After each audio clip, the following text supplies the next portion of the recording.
저는 가끔 이런 게 좀 궁금하더라고요. 저는 뮤지컬을 이제 처음 접한 게 대학교 2학년 때 제 의지랑 상관없이 학교에서 이제 뮤지컬을 해야 돼서 처음 접했거든요. 네, 그전에 본 적도 없어요. 진짜 본 적도 없고. 여러분들은 어떠셨습니까? 뮤지컬이란 걸 이제 언제 처음 접했는지. 제가 처음 뮤지컬을 접했던 거는 아주 어렸을 때 엄마 손잡고서 봤던 요술공주 밍키라는 아동극이었던 것 같아요. 저 같은 경우는 중학교 2학년 때 음악 선생님이 내주신 방학 숙제가 어떤 음악회를 보고 감상문을 쓰는 거였어요. 근데 모든 학교가 다 그 숙제를 내주셔가지고 그때 당시에 하는 청소년 음악회 티켓이 없는 거예요. 그래서 이제 선생님한테 여쭤봐서 그 당시 이제 제가 좋아하던 가수인 핑클의 옥주연 누나가 뮤지컬을 한다라는 소문을 듣고 제가 이제 그 공연을 보러 갔었는데 이제 그게 제 기억에 뮤지컬 아이다 초연이었던 걸로 기억해요. 이제 그때 이제 뮤지컬이라는 장르를 처음 접했어요. 저는 고등학교 때 제가 이제 좋아했던 여학생이 뮤지컬 티켓이 생겼다고 보러 가서 했는데 뮤지컬이라는 걸 처음 봤어요 그때.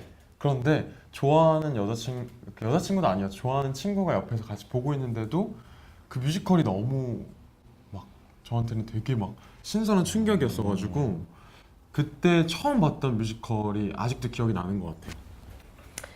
저는 제가 처음으로 본 뮤지컬은 미스 사이공인데요.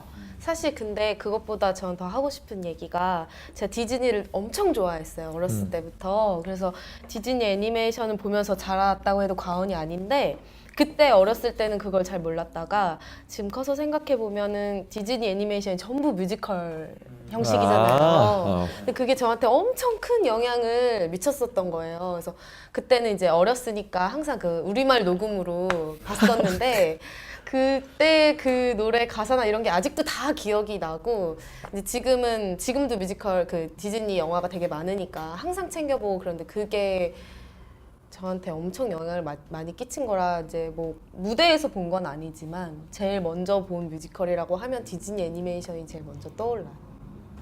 네. 그리고 또 궁금한 거. 저는요, 사실 뮤지컬 배우가 된 게 모 교수님 때문에 됐거든요. 실력 없는 걸 뽑아주셔가지고 시작을 해서 여기까지 오게 됐는데, 우리 다른 배우분들은 어떻게 이렇게 또 뮤지컬 배우가 됐는지 궁금합니다. 얘기 좀 해주세요. 네, 저는 실은 군대를 되게 늦게 갔다 왔는데 군 전역 후에 이제 정말 우연한 기회로 학교 동기 형이 이제 오디션을 어디 한번 넣어봐라. 그래서 무슨 오디션인지도 모르고 어떤 역할인지도 모르고 오디션을 넣었었는데 그게 이제 뮤지컬 오디션이었던 거예요. 창작 뮤지컬. 그래서 그 연출님 오디션을 보게 되고 그렇게 해서 뮤지컬을 시작하게 됐는데 실은 제가 전공도 연기 전공이라 저는 뮤지컬을 하게 될 줄 몰랐어요. 음악을 되게 좋아하긴 했었지만 그래서 그 뮤지컬 한 작품을 계기로 어떻게 보면은 또 연관된 분을 만나게 되고 또 어떤 분을 만나게 되고 하면서 뮤지컬을 시작하게 됐던 것 같아요. 저는 제가 이제 학교를 다니면서 수업을 하셨던 선생님 중에 이제 뮤지컬 작곡가 선생님이 계셨는데 그 수업 중에 마지막 기말 과제 같은 게 이제 뮤지컬 오디션을 실제로 봐보는 게 이제 우리의 기말 과제 같은 거였어요. 그래서 이제 그 너네가 학기쯤 이제 끝날 때쯤 있는 뮤지컬 오디션에 한번 도전해 보자 이런 과제였는데 그래서 그때 이제 그 수업을 듣던 친구들이 다 같이 뮤지컬 오디션에 지원을 했었거든요. 근데 이제 그 오디션에 제가 합격을 해서 이제 공연에 참여하게 돼가지고 이제 그때부터 계속 뮤지컬을 공연을 하고 있는 것 같아요. 뮤지컬 배우가 된 계기는 이제 고등학생 때부터 뮤지컬 전공을 하기 위해서 예술고등학교에 자연스럽게 들어가게 되었고 뭐 대학 전공도 연기 전공을 하면서 되게 자연스러운 계기로 뮤지컬이라는 거를 하게 된 것 같습니다.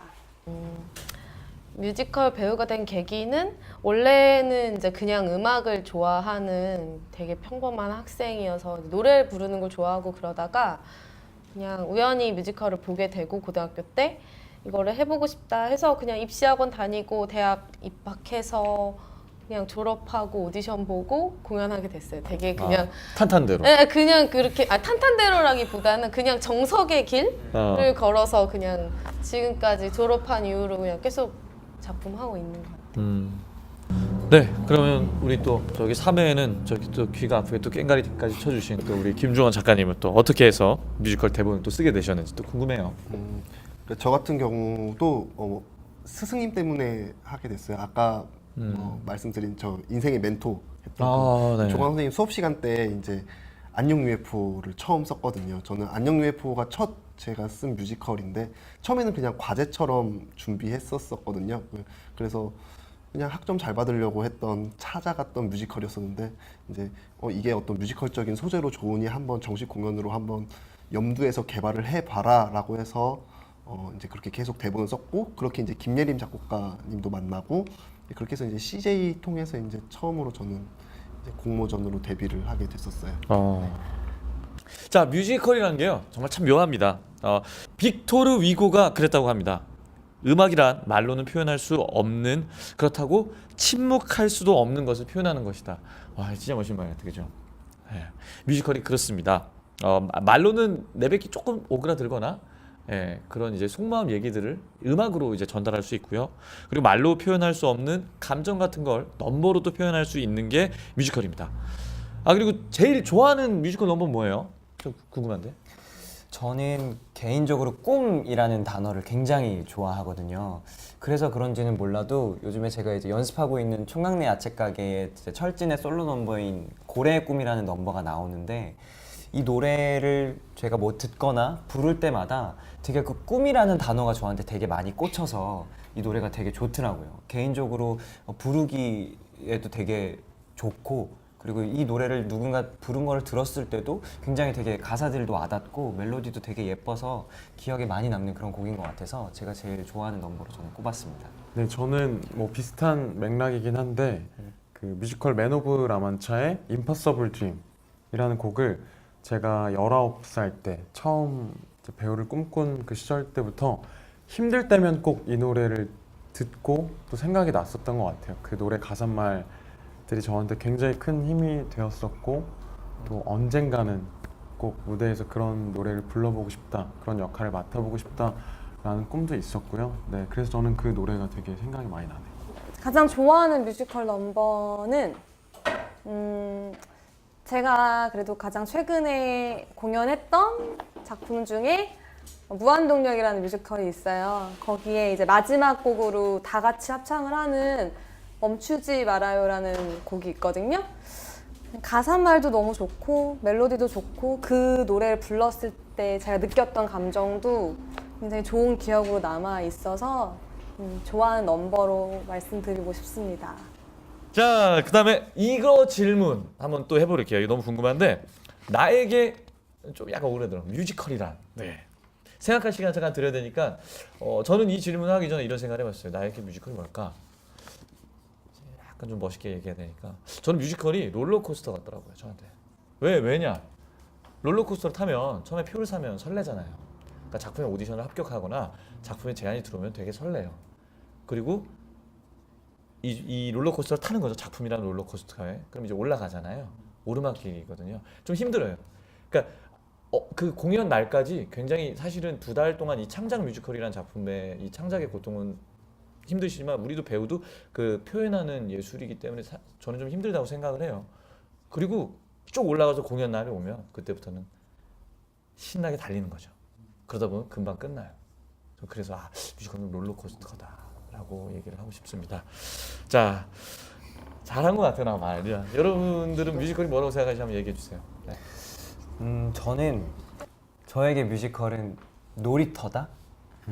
어렸을 때 제가 놀이터에서 놀면서 성장하고 또 친구들을 만나는 장소가 됐던 것처럼 뮤지컬이란 게 지금 이제 어쨌거나 제가 뮤지컬 배우를 하고 있으니까 또 배우로서 성장할 수 있는 어떤 놀이터와 같은 공간이 되기도 하고 또 같은 동료들 또 그리고 관객이라는 공연 친구들을 만날 수 있는 많은 친구들을 만날 수 있는 놀이터 같은 곳이 되게 되는 것 같아요. 그래서 예전에 제가 한 외국 연출님이랑 이제 학교에서 작업을 한 적이 있었는데 무대 위에 올라가기 전에 우리를 딱 모으시더니 이러더라고요. Let's play! 딱 이러시는 거예요. 근데 그 플레이가 또 연극을 플레이라고 얘기하기도 하잖아요. 근데 마치 정말 그 놀러 가는 것 같은 기분이 들었던 기억이 나서 뮤지컬은 나에게 놀이터다 이렇게 얘기할 수 있을 것 같아요. 와, 이런 걸 1회 저희가 했었어야 되는데 참. 뮤지컬 소셜 클럽 4회가 마지막입니다. 네. 마지막에 이런 걸로 좀 우리가 닫아주는 것도 참 의미가 있을 것 같아요. 이런 얘기를 좀 하고 있으니까 왠지 우리도 초심으로 한번 돌아가면 어떨까라는 생각을 해봅니다. 그리고요, 제일 처음 썼던 뮤지컬 가사 기억하세요? 제일 처음 썼던. 제가 처음 썼던 뮤지컬 가사는 사실 제가 첫 쓴 뮤지컬이 또 안녕 UFO이기 때문에 거기서 나오는 내가 사는 세상이라는 거를 처음 썼는데요. 아마 보셨던 분들은 완전히 다른 곡이에요. 그때는 제가 처음 썼을 때는 완전 다른 상황에서 부르는 곡이었었는데 가사까지는 제가 잘 기억하진 않지만 어쨌든 시각장애인인 유경이 길을 찾는 과정을 그렸던 그런 가사였던 걸로 제가 기억을 하고 있어요. 배우분들도 안 물어볼 수가 없죠. 뮤지컬 데뷔작이 뭡니까? 어떤 역할이었는지 좀 궁금합니다. 그리고 또 그때 불렀던 넘버가 또 데뷔니까 인상 깊었겠죠. 네, 저는 뮤지컬 러브레터로 데뷔를 했었는데요. 그때 이제 러브레터에서 앙상블로 데뷔를 했었는데, 그래서 앙상블이다 보니까 사실 제 솔로 넘버는 없었지만 그래도 넘버 중에 제일 기억에 남는 이제 그 구간이 어디냐면 감기는 어떤가요? 이 부분이 되게 기억에 남았어요. 이제 그게 제가 무대 위로 이렇게 확 등장하면서 불렀던 노래인데 그때가 겨울이었거든요. 겨울에 이제 그 뮤지컬을 올렸었는데 우리끼리 맨날 이제 감기 조심하라라는 의미로 서로 인사 대신에 그 노래를 이렇게 불렀던 기억이 나요. 저는 뮤지컬 에어포트 베이비라는 창작 뮤지컬로 데뷔를 했는데요. 저 역시 그때 멀티 역할이었어서 솔로곡은 없었는데 그 당시에 이제 정말 퀵이 많았어요. 정말 무대 뒤가 정말 아수라장일 정도로. 전쟁터. 그래서 시작도 그 에어포트 공항이라서 그 캐리어를 끌고 나가면서 부르는. 근데 정말 그 디렉이 새로운 공항, 새로운 나라에 온 것 같은 느낌인데 정말 미친 듯이 자기 캐리어 찾고 정말 정신없이 찾다가 나가서 에어포트 베이비 이런 거 했던 그 기억이 남아서 그 에어포트 베이비는 잊혀지가 않는 것 같아요. 자, 관객분들께서는 이미 추억이 된 작품 오늘 여럿 나옵니다. 네, 뮤지컬이라는 게, 공연이라는 게 이게 참 그래요. 한 번뿐이잖아요. 같은 공연이라고 해도 매일 다르고, 네, 캐스트에 따라서 또 너무나 많이 바뀌고 느낌도 다르고, 오늘 다르고 내일 다르고, 그쵸? 그래서 뮤지컬은 참 특별한 장르가 아닌가 싶어요. 아무리 영상으로 남겨놓는다고 해도 그 현장에서 느껴지는 거랑은 아주 큰 차이가 있으니까 참 뮤지컬은 특별한 장르인 것 같습니다. 근데 그래도 가끔은 영상으로 남겨줬으면 하는 그런 공연들도 있는 것 같아요. 네, 각자 참여하셨던 창작 뮤지컬 중에서 기억에 남는 에피소드 같은 거 하나만 얘기해 주세요. 데뷔작 말고 좀 이거 좀 재밌는 거나 약간 그런 거, 보통 실수 많이 하니까. 저 같은 경우에는 예전에 모 작품을 하는데 이제 남자 셋 나오는데 제가 이제 스타킹을 좀 신어야 되는 작품이 있었어요. 근데 제가 이제 첫 공연을 하면서 그 스타킹이래.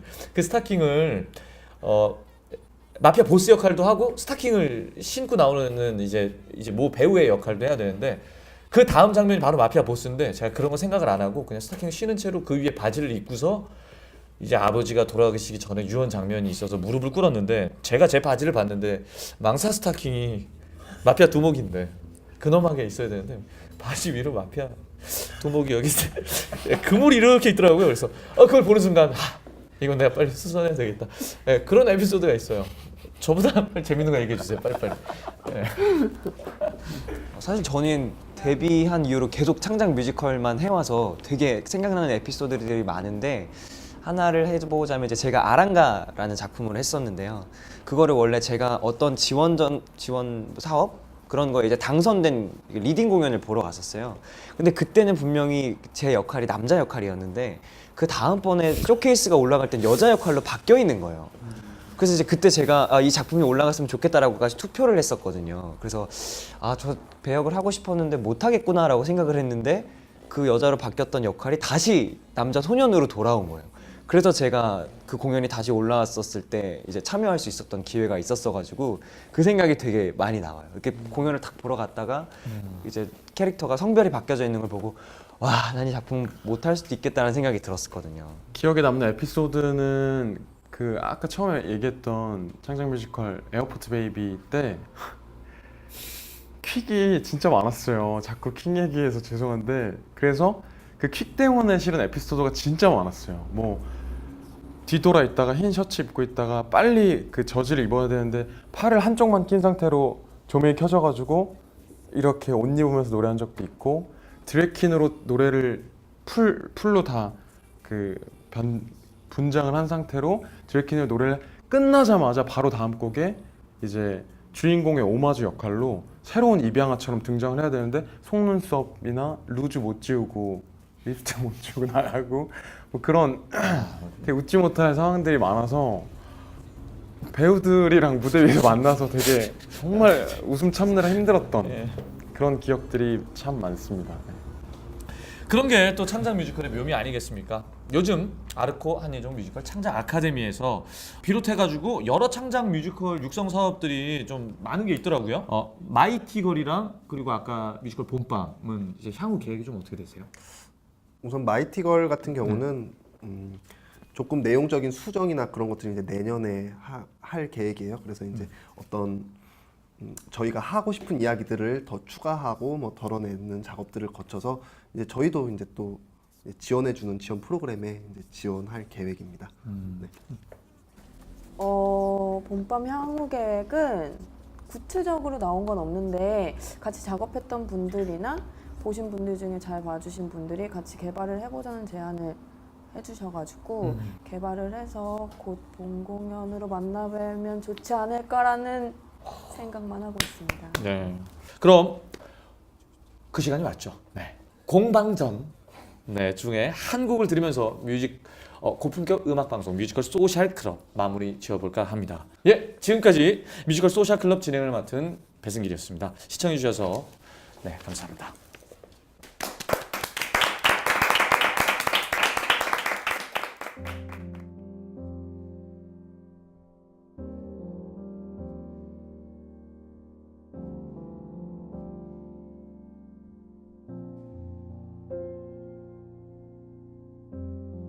언제쯤 올까 버려진 아이들 배를 채울 그날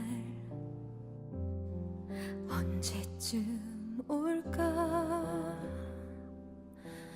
우리가 모두 웃으면서 사는 그날